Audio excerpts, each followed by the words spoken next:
But why I got you here?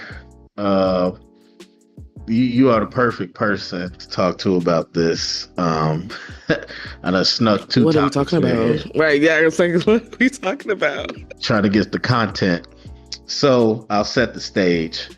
Um, so I was with the blacks, not not too The long ago. what? The who? I was with the blacks, have one of them secret meetings that everybody, so scared about. So we got together and somebody had mentioned that they noticed, I forgot how they said it came about, but they noticed that there's a growing sentiment among African people for us to not call ourselves African American. They said, call yourselves Black American. You don't associate with Africa. So I was like, I have not heard this, but several people in the group was like, they heard from students, they've heard from, adults, or they saw on social media. So I think somebody said they went over there and they was telling them that, I want to say it was Ghana or somewhere they were, but anyway, and so they were saying they are seeing that more and more. And I'm like, Mm, I've not heard that. Now, I was like, the tension between Africans and African Americans, yes, that I was exposed to a long time yeah, ago. unfortunately, the diaspora wars are alive. Well, I will say, okay, as someone who's actively in both communities day in and day out, I am a part of a West African dance team. I am African American, Black American, Sulan, however you want to identify us. And I think that people feed too much And into married to a married to an Ethiopian. Ethiopian man, and think people don't realize how much their algorithm motivates what they see. I actually had to get on one of my elder cousins about this. He kept sending me like the conversation was not the diaspora wars, it was more so like men versus women, which you've talked about before.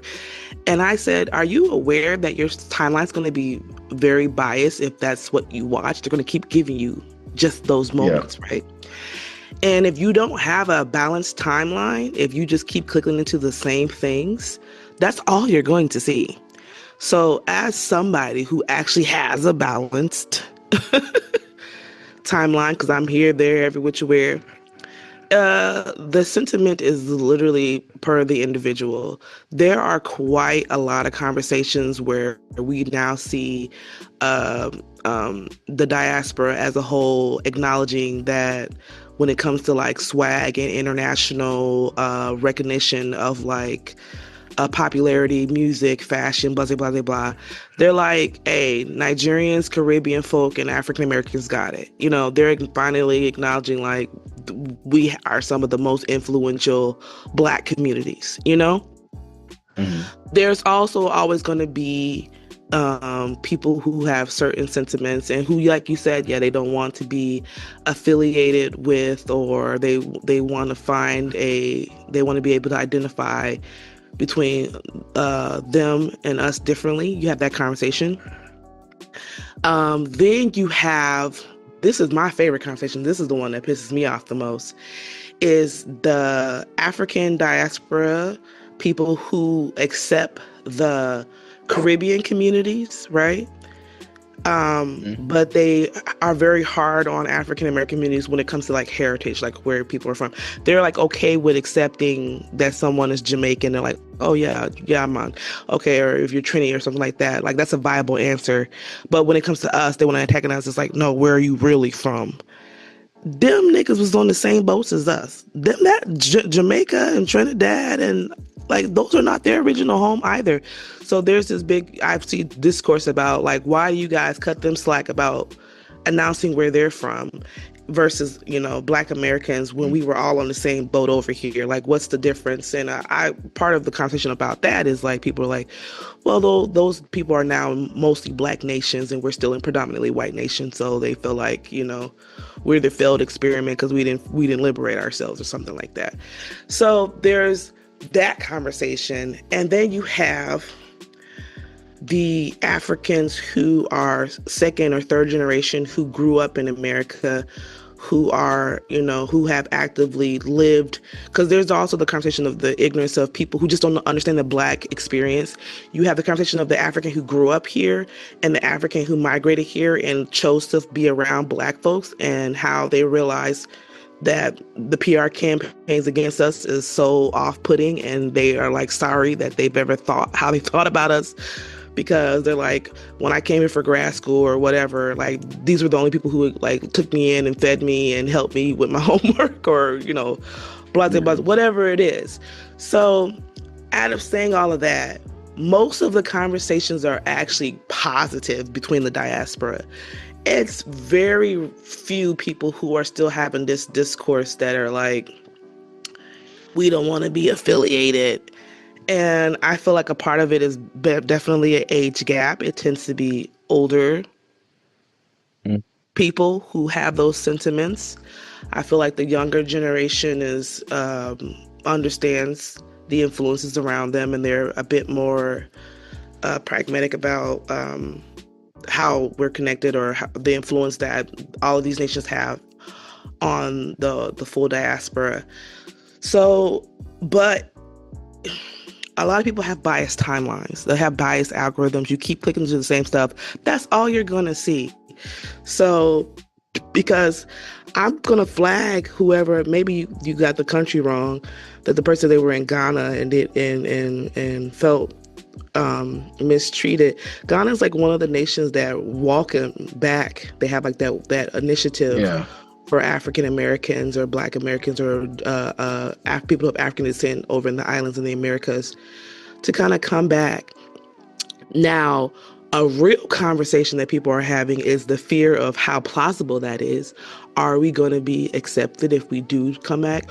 Will it become like a thing like how in South Africa, there's a lot of fights between South Africans and other African immigrants that come there? They're like, will it become xenophobic? Or there's like these fears about, will I be accepted if I do come? Or are y'all going, or are y'all going to, disown me? So I'm seeing all the different conversations, but for the most part, it's not hatred. It's people just, I was gonna say, I can't remember the exact country, but they were just talking about a friend who just came from over there, and how they said the whole trip, that's what they was told. I had to double back to see what country they mentioned, but so it's some online, but it has been some anecdotal evidence as well. I'm not going to pretend that I'm deeply immersed in any of the African communities to know what's happening.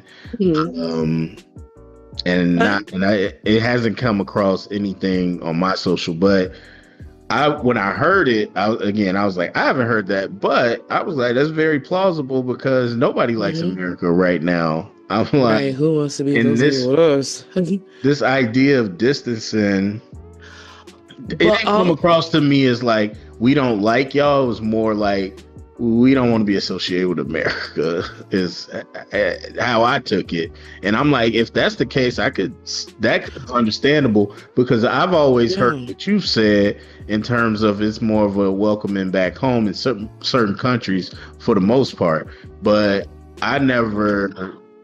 Also, there's a greater conversation that I always bring to the table whenever this comes up. Why do we feel like Black nations have to identify as same?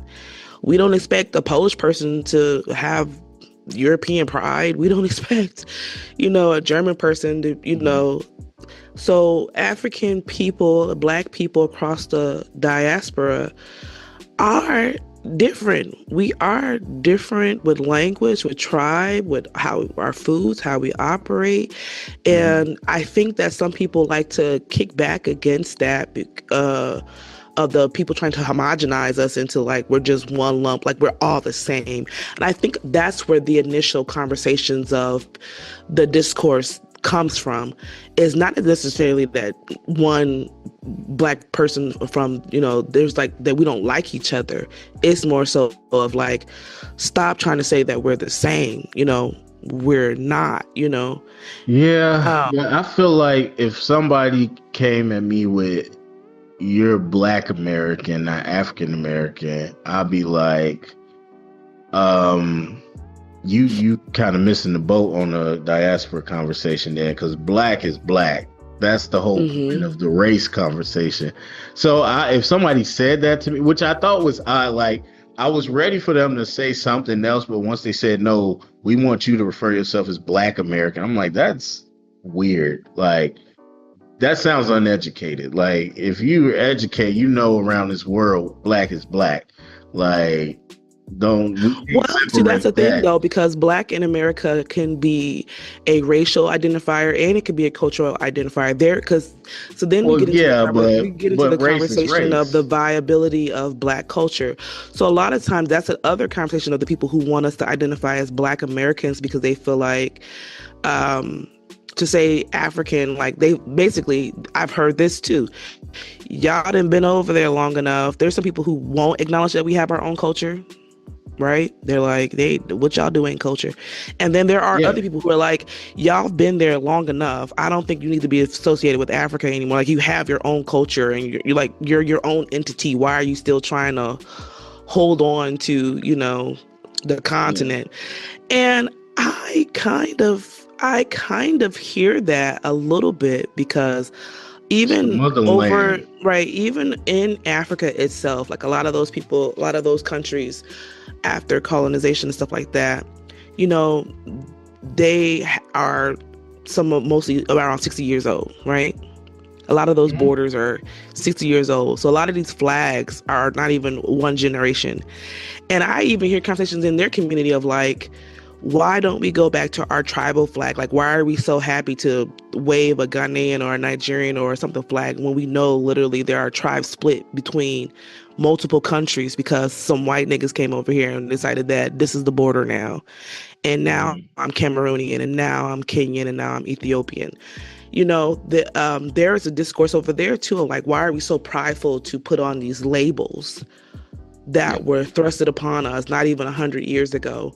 Like, why don't we just say that we're Igbo instead of saying we're Nigerian? Or like, why don't we say that we're, Tree or something like that? Like, and so, there's so much conversation. That's why I hate when people reduce it to just like the diaspora wars, like we're just all hating on each other and nobody wants to be affiliated. I see so many deep contextual layers to it. There's so Yeah. many conversations happening amongst everybody. But I feel personally, overall, a lot of it is not negative. I actually see the few people who try to be negative, they get jumped in their comment section. They're like, what is this benefiting you?